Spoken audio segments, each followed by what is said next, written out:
Psalm 66, verse 16. And before I begin, think about this, brothers and sisters. Christians go into the church on Sunday morning and call themselves praying unto God. Now, we know they're praying to the white image of Christ, an idol, but they call themselves praying to God on Sunday morning, which is not of the Bible. And they truly think God hears their prayers. No.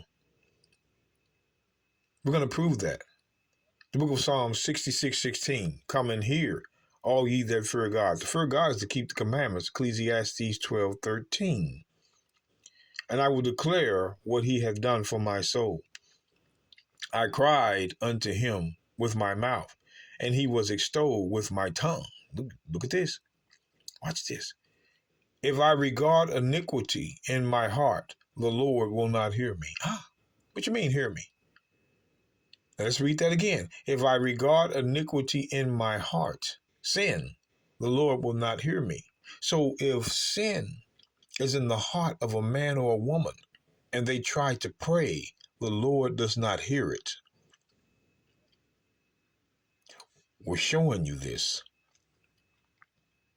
If iniquity is in your heart and in your works and you pray, the Lord doesn't hear that. Christians will never tell you that. Why? Because they break the law and they have you. Let's watch this. The book of Proverbs. You're in these churches for years and they don't reach anything. Proverbs 15:8. The book of Proverbs chapter 15:8. The sacrifice of the wicked is an abomination to the Lord, but the prayer of the upright is his delight. Okay, so we're taking a look at two things. The wicked and the upright. The wicked and the upright. Psalms 119. Let's kill two birds with one stone.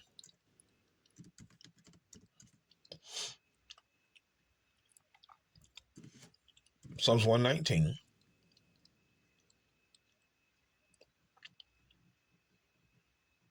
Verse 53. Horror has taken hold upon me because of the wicked that forsake thy law. So we're taking a look at the wicked. God identifies the works of the wicked. Here is where it's clear. Horror has taken hold upon me because of the wicked that forsake thy law. So the wicked forsake the law. The wicked break the law. Now what about the upright? Let's go up to verse 7. Psalms 119, verse 7. I will praise thee with uprightness of heart when I shall have learned thy righteous judgments. There you go. David writes, I will praise thee with uprightness of heart when I shall have learned thy laws. So when I learn thy laws better, I'm going to be praising thee uprightly. See, the uprightness of a man comes through law, as it is written. See how it's written there? See, you have to read these things. So the upright are keeping law, and the wicked are breaking law. So when you know what these things mean, Proverbs 15 again. Proverbs 15 again, verse 8.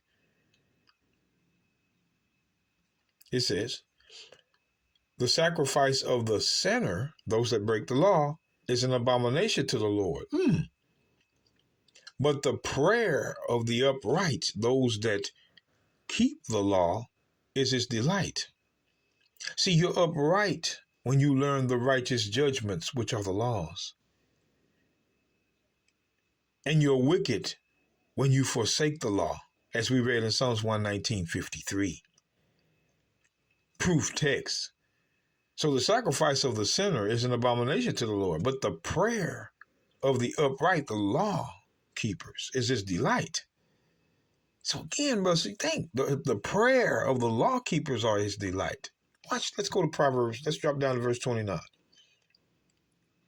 Let's drop down to verse 29. It says, the Lord is far from the wicked. The wicked are those that forsake the law. But he heareth the prayer of the righteous. Wait a minute. He heareth the prayer of the righteous. God heareth the prayer of the righteous. Why doesn't he hear the prayer of sinners. Well, let's take a look at the righteous. Psalms 37 and 30. Cross-reference, brothers and sisters, for proof. The mouth of the righteous speaketh wisdom, and his tongue talketh of judgment. The law of God is in his heart. None of his steps shall slide. There you go. The law of God is in the heart of the righteous. The Bible tells you the righteous keep law. The righteous have the law of God in their minds and execute it. That's why none of his steps shall slide. Steps mean he's walking. He's not going to slide. Walk means do. So the righteous keep the law. So again, Proverbs, we're just going back and forth. Proverbs chapter 15, verse 29, one more time. See, this is never going to be taught in the Christian church. They're in there praying to nothing on Sunday morning. Look at this. The Lord is far from the sinner, but he heareth the prayer of the righteous, those that have the law and walk by that law. That's the righteous. Proverbs 28. Look at this. Over and over. And it's really clear here.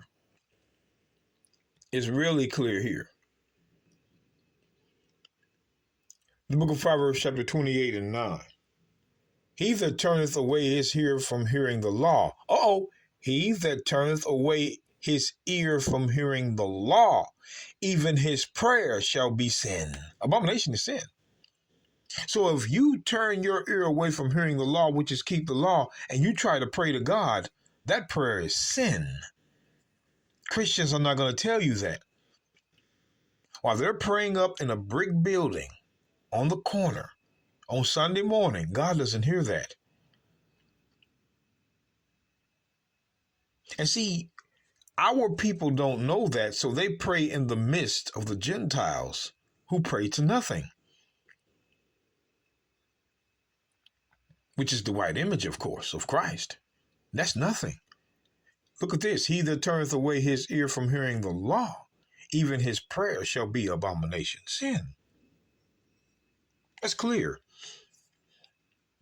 John 9.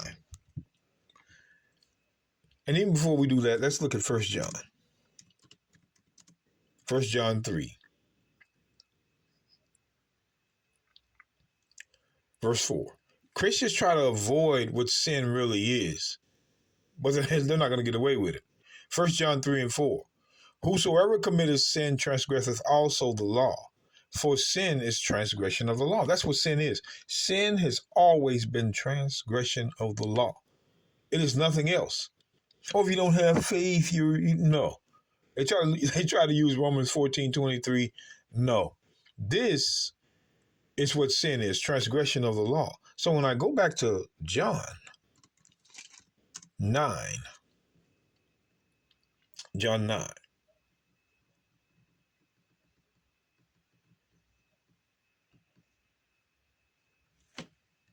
Verse 30, it says, the man answered and said unto them, why herein is a marvelous thing, that ye know not from whence he is, and yet he hath opened mine eyes. Now we know that God, now look, pay attention to this verse. Now we know that God heareth not sinners. Heareth means the prayers. God says through this man, now we know that God heareth not transgressors of the law. That's the same thing the Old Testament said.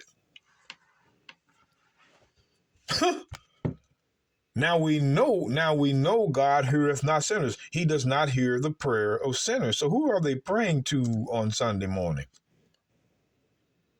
Makes you wonder. 1 Peter 3 and 12. 1 Peter 3 and 12.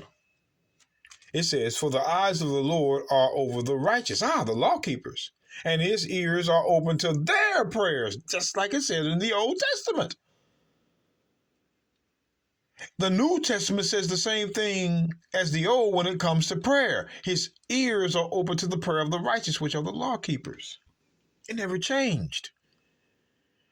We got to get our people out of these brick buildings on the corner that are not teaching anything.